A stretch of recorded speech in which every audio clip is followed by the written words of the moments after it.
안녕하세요. 이진권입니다. 안녕하세요. 오늘은 여러분들하고 그 수세기에 대해서 한번 해볼 계획인데요. 그 내용을 하기 전에 여러분들 그 인도의 성인 마하트마 간디에 대해서 아시죠? 네. 아주 재미있는 일화를 하나 들려드릴게요. 마하트마 간디를 아주 잘 알고 있는 어느 한 어머님이 계셨다고 그래요.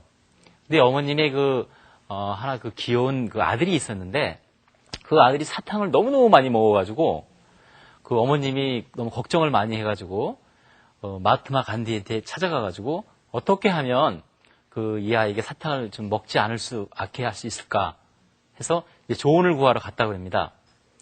딱 하루는 찾아갔는데, 간디가 재미있게도 그거에 대한 말씀은 하지 않으시고, 일주일 후에 다시 오라고 말을 했다고 그래요.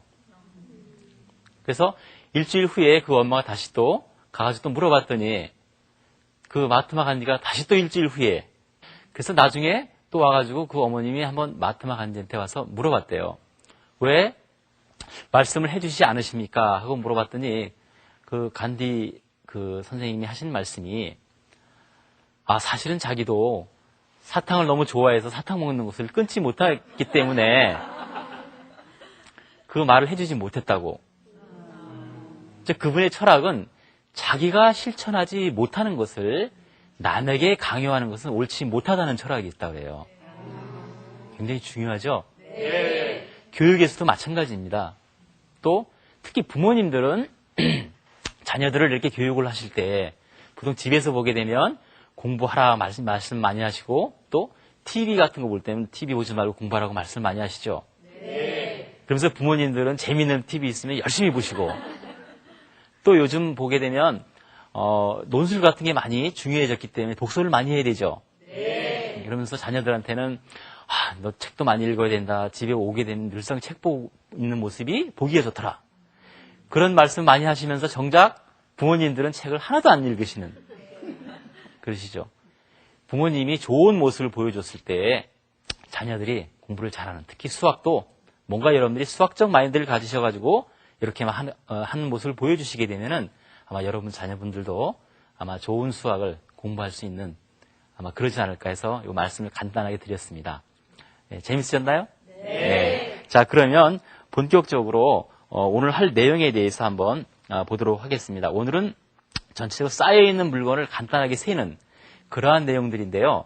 일종의 패턴이 있게 되면은 그러한 물건들을 다 셀 수가 있습니다. 그래서 여러분들 혹시 대형마트 같은 데 가보신 적 있으시죠? 네.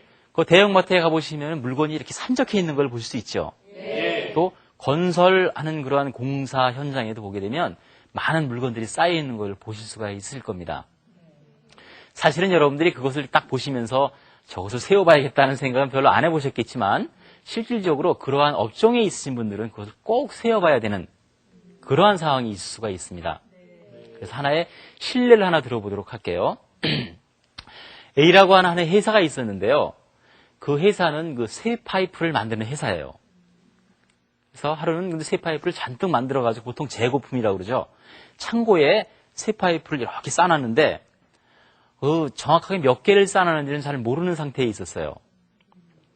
그런데 어느 날 다른 어떤 B라고 하는 회사에서 그 새 파이프가 필요하기 때문에 50만 개만 좀 샀으면 좋겠다 라는 그런 연락이 딱 왔어요. 그래서 그 A라고 하는 회사가 그럼 우리 재고에 대한 새 파이프가 몇 개가 있는지를 알아야 될 거 아니에요, 그죠? 네. 그래서 그거에 대한 내용을 좀 알고 싶은데 창고에 딱 가보니까 창고에 새 파이프가 쌓여 있는데, 참 재미있게도 창고에 쌓여 있는 제일 위에는 새 파이프가 하나만 올려 있고, 두 번째는 2개, 세 번째는 3개, 순서적으로 이렇게 있으면서 그 단계를, 층수를 이렇게 세어보니까 총 1000층이 되어 있는 거예요. 즉 1000개의 계단으로서 이렇게 쫙 쌓여 있어요. 굉장히 많죠? 네. 참 어떤 그런 패턴을 이루어지고 있어가지고 참 좋아가지고, 그러면 이거 셀 수가 있건 해서 1에서부터 1000까지를 다 더하는 거예요. 더하면 답이 나올까요, 안 나올까요? 나오죠?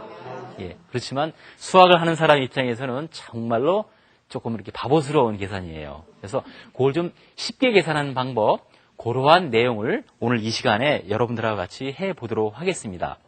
그래서 그 계산을 먼저 하기에 앞서서 간단하게 좀 그 쉬운 그러한 내용을 한번 같이 여러분들하고 풀어보도록 하도록 하죠.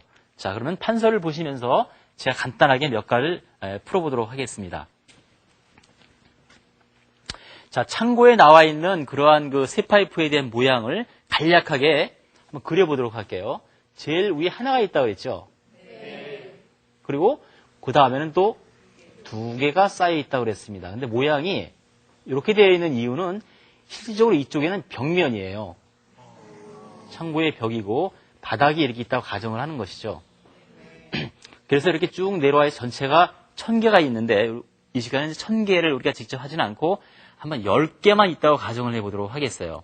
그래서 쭉 내려와 보게 되면 밑에 하나, 둘, 셋, 넷, 다섯, 여섯, 일곱, 여덟, 아홉, 열. 이렇게 해서 물론 모양이 조금 삼각형 모양은 안 됐지만 이러한 형식이 있다고 가정을 할 수 있겠죠. 자, 이렇게 쇠파이프가 이렇게 한 10개 정도의 층이 딱 있다고 가정을 한다면 여러분들이 실질적으로 요거에 대한 개수를 셀 때는 모양상 하나, 그리고 두 번째는 2죠, 그죠? 네, 세 번째는 3이 되겠죠, 그죠? 이렇게 해서 10까지 전체를 하나씩 다 더하게 되면 55가 나오죠, 그죠? 쉽게 이렇게 55가 나오는 것을 알 수가 있어요. 그런데 우리가 하나씩 다 더해도 55가 나오지만 이것보다는 약간 좀 우리가 수학적 테크닉을 써서 재밌게 풀 수 있는 방법이 있죠. 자, 보시면 여기 있는 1과 이 마지막에 있는 이 숫자 10하고 딱 더하게 되면 11이 되죠. 네. 역시 11이 하나 나왔어요. 자, 그 다음에 여기 있는 2와 바로 이 앞에 있는 9 역시 더하게 되면 또 11이 나오겠죠, 그죠? 그래서 순차적으로 하게 되면 전체의 숫자가 10개인데 2개씩 짝을 지었으니까 11이 총 5개가 있다는 걸 알 수가 있죠, 그죠? 그래서 이것을 실질적으로 계산할 때는 11이 총 3개, 4개, 5개가 있기 때문에 11 곱하기 5해는 55 해서 하나씩 계산을 한 것과 이러한 그 수학적 테크닉을 이용해서 한 것과는 값이 같아지게 된다는 겁니다. 네. 어떻게 보게 되면 뭐 별거 아닌 내용이지만 좀 재미있을 수도 있는데 사실 이러한 그 알고리즘은 여러분들 혹시 가우스라는 수학자 이름 들어보셨나요? 네. 네. 이 가우스라는 사람이 있었는데 가우스는 그 독일의 유명한 수학자인데 가우스가 실질적으로 이러한 알고리즘은 수업 시간에 발견해냈다고 그래요. 어떻게 발견했냐면 하루는 그 선생님이 학생들을 다 모아놓고 자 1부터 100까지 다 더해라.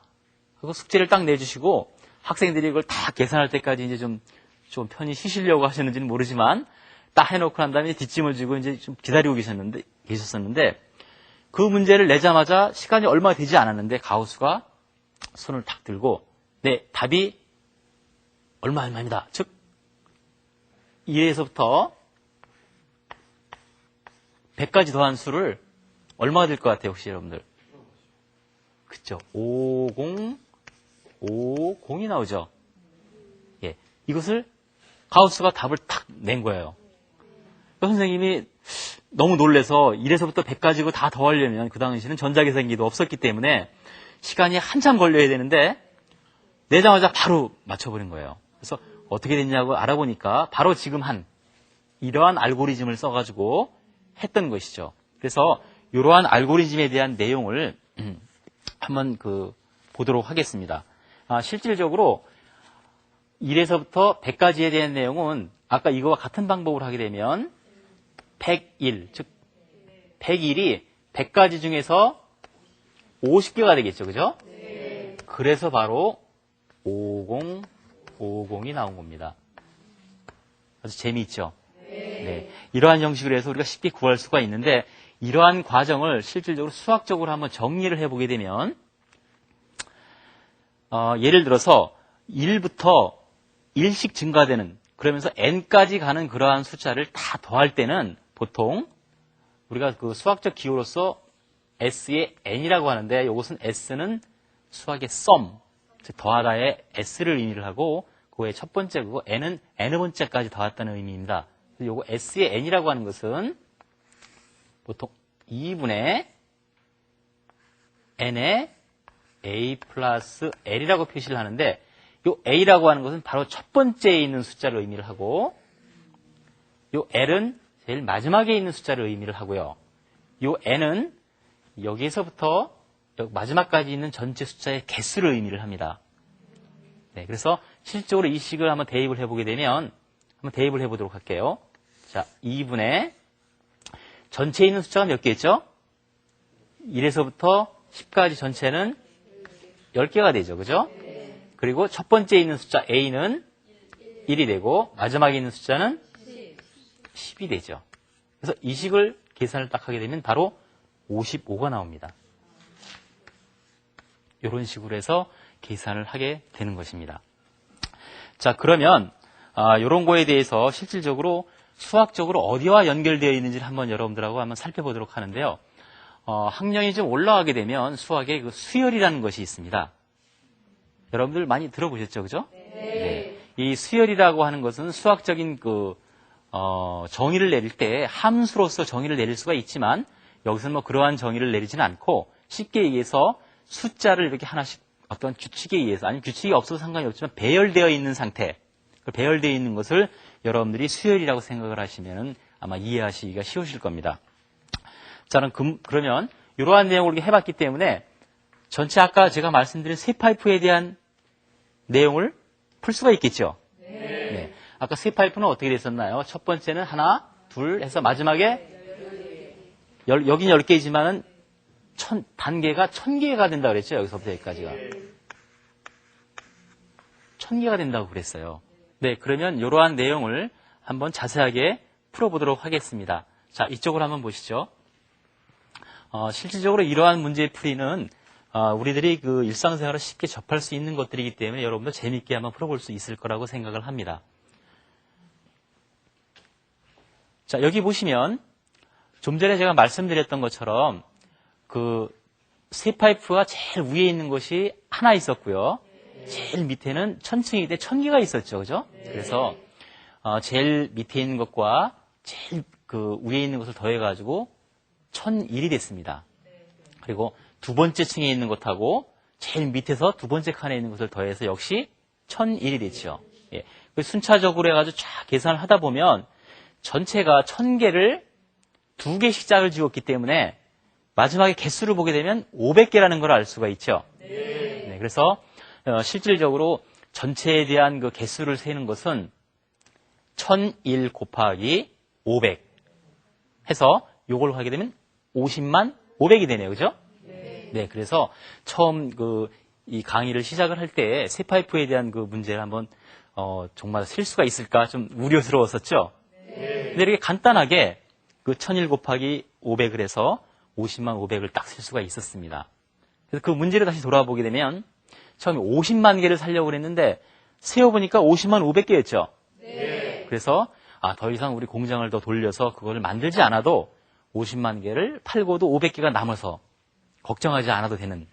사실은 이거 계산이 잘 안 되게 되면 혹시 모자랄지 모르기 때문에 공장을 더 돌리게 되면 돌릴 만큼 손해가 되겠죠. 그죠? 네, 그래서 회사를 경영하는 데 있어서 이렇게 쌓여있는 물건을 세는 것도 굉장히 그 경영을 하는데 중요한 요소가 될 수 있는 것입니다.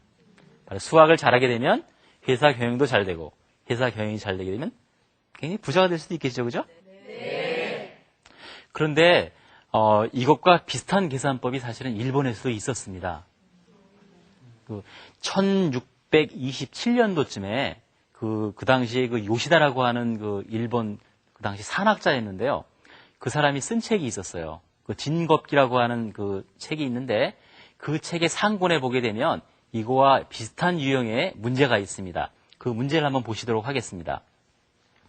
그 진겁기 상권에 보게 되면 쌀가마를 세는 그러한 내용들이 있는데요. 그 내용을 같이 한번 자세하게 보도록 하죠.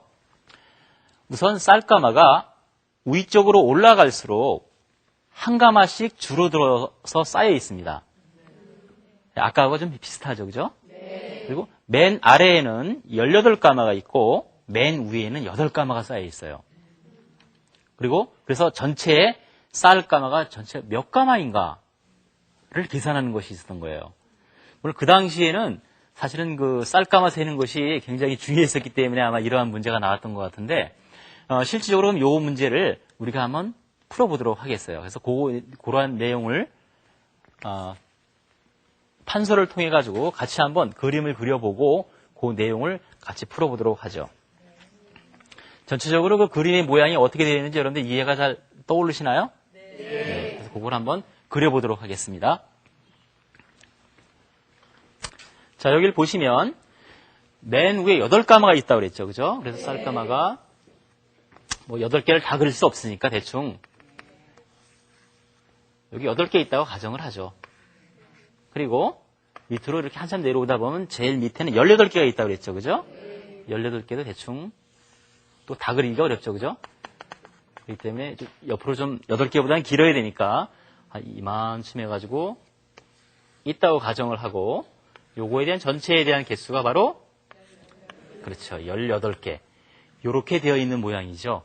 쌀가마를 실질적으로는 현실적으로 쌓을 땐 이렇게 쌓는 경우들이 많이 있을 거예요. 그죠? 그래서 아마 시골에 가더라도 이렇게 쌀가마가 쓰여 있으면은 몇 개구나. 금방 셀 수가 있는 것이죠.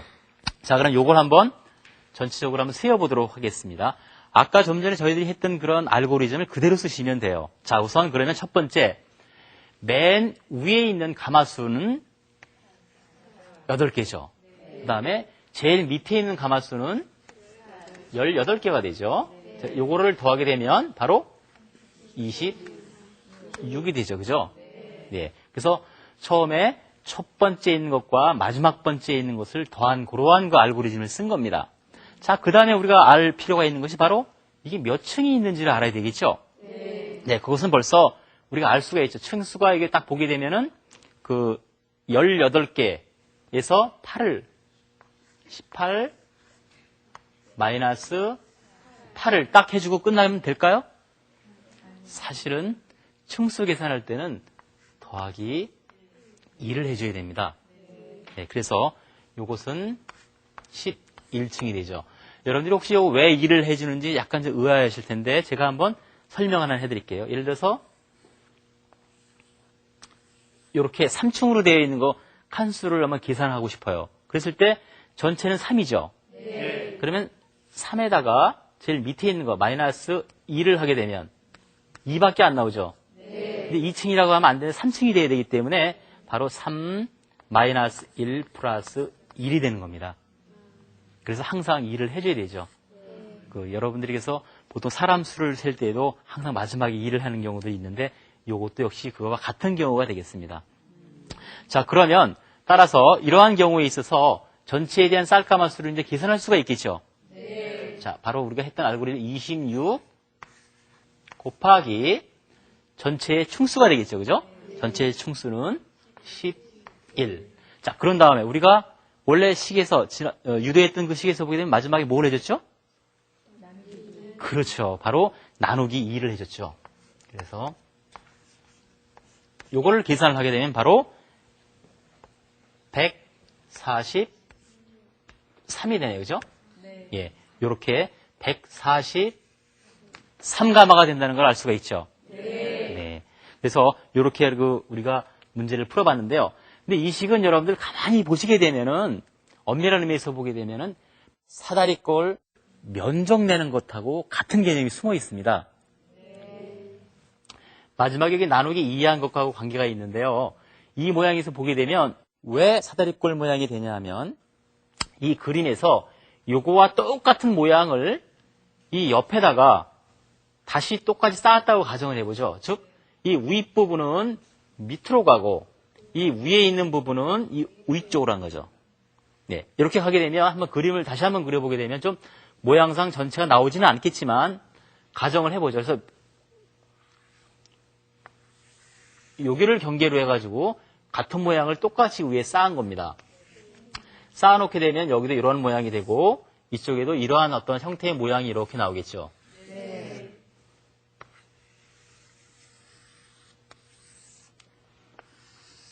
자, 그래서 결국 모양이 이렇게 보시면은 물론 대칭적으로 여기 있는 모양과 이쪽에 있는 모양이 같아져야 되는데 이거에 대한 면적을 구해서 전체에 대한 반을 구하는 것하고 개수를 세는 것이 같다는 거예요.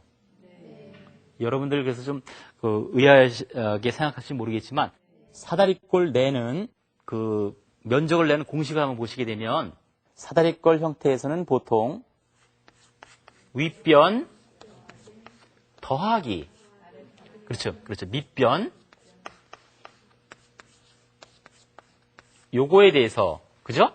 요거에 대해서 곱하기를 하기를 높이를 해주면 되겠죠, 그죠?